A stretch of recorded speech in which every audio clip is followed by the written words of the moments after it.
چوروں کی غلامی قبول کر لیں گے، کوئی غلط فہمی میں نہ رہے، قوم نکلنے کے لیے تیار ہے۔ حقیقی آزادی کی تحریک آخری اور فیصلہ کن ہوگی۔ عمران خان کا کرک میں جلسے سے خطاب، کہا حکومت کا مقصد مہنگائی ختم کرنا نہیں، این آر او لینا تھا۔ یہ اقتدار میں صرف پیسہ بنانے آتے ہیں۔ ملک مقروض ہو گیا، یہ اور ان کا خاندان ارب پتی بن گیا۔ مجرم رانا ثناء اللہ اور شہباز شریف کے لیے پلاننگ کر رہا ہوں، ان سوئنگ تیار کر رکھی ہے۔ ایک گیند پر شہباز شریف، آصف زرداری اور فضل الرحمان کی وکٹیں نظر آ رہی ہیں۔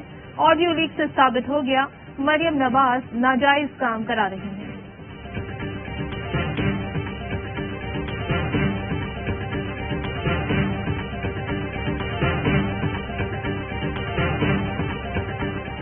لیگی قیادت کی پی ٹی آئی کے مستعفی ارکان سے متعلق آڈیو لیک، مستعفی ارکان سے متعلق حتمی منظوری لندن سے لیے جانے کا انکشاف۔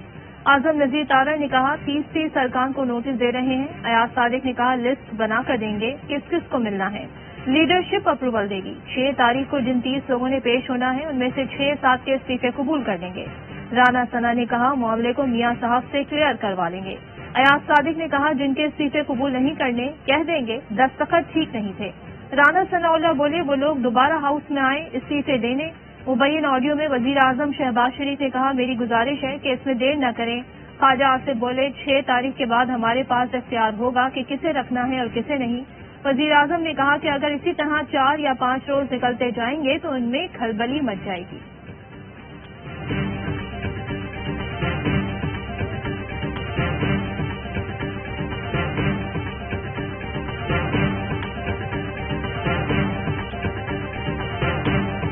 کسی بھی اسمبلی رکن کا استعفیٰ منظور کرنا اسپیکر قومی اسمبلی کا اختیار ہوتا ہے، لیکن مبینہ آڈیو لیک میں سنا گیا وفاقی وزیر داخلہ رانا ثناء اللہ پارٹی میٹنگ میں کس کو پی ٹی آئی اراکین کے استعفے منظور کرنے کی ہدایت دے رہے ہیں۔ 3 اراکین کے استعفے منظور کرنے ہیں، یہ فیصلہ اسپیکر کے بجائے رانا ثناء اللہ کیسے کر سکتے ہیں؟ میٹنگ میں تجویز دی گئی جن پی ٹی آئی اراکین کے استعفے منظور کرنے ہیں اس کی لسٹ بنانے کا اختیار رانا ثنا کو دیا جائے۔ پی ٹی آئی رہنما فاروق حبیب کا رد عمل، کہا اسمبلی کے موجودہ اسپیکر کٹ پتلی ہیں، اختیارات رانا ثناء اللہ استعمال کر رہے ہیں۔ سازش وزیر اعظم ہاؤس میں ہوئی، آڈیو لیک سے ثابت ہو گیا کہ استعفے اسپیکر نے منظور نہیں کیے۔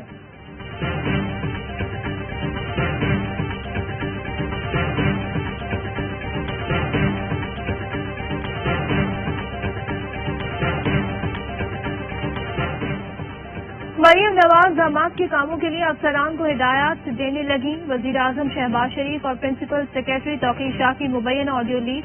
توقیر شاہ نے کہا مریم نواز نے 2 کام بتائے ہوئے تھے، ایک کام جو اپنے داماد کے لیے کہا تھا وہ نہ کریں، اس سے نقصان ہوگا۔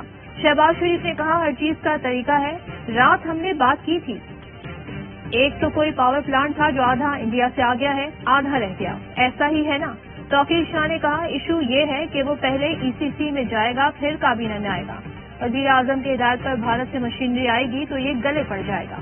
شہباز شریف نے کہا مریم کو آپ بتا دیں پھر میں ترکی سے واپس آؤں گا تو خود ان سے بات کر دوں گا۔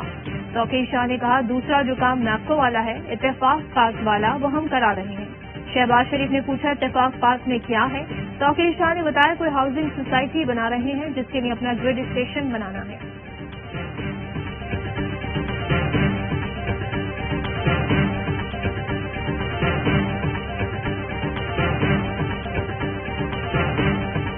تحریک انصاف کا وزیر اعظم کی آڈیو لیکس کی جوڈیشل انکوائری کا مطالبہ۔ فواد چودھری کہتے ہیں مریم نواز نے وزیر اعظم ہاؤس اور حکومت کو یرغمال بنایا ہوا ہے، ہمیشہ غیر قانونی کام کرانے میں کردار ادا کیا، جب بھی نون لیگ اقتدار میں آئی خاندانی کاروبار آگے بڑھایا۔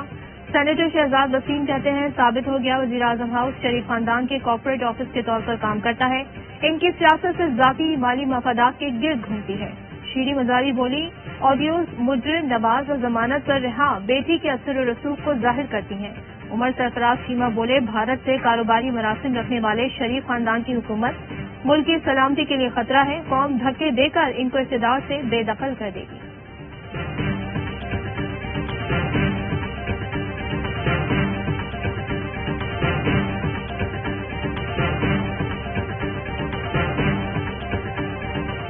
اور آرمی چیف سے دبئی پورٹ ورلڈ کے چیئرمین شیخ احمد سلطان بن سلیم کی ملاقات، سیلاب کی تباہ کاری اور امدادی کوششوں بحالی کے امور پر تبادلہ خیال۔ آئی ایس پی آر کے مطابق شیخ سلطان کا سندھ میں سیلاب متاثرہ علاقوں کا دورہ، آرمی فلڈ ریلیف فنڈ میں $25 لاکھ کا عطیہ،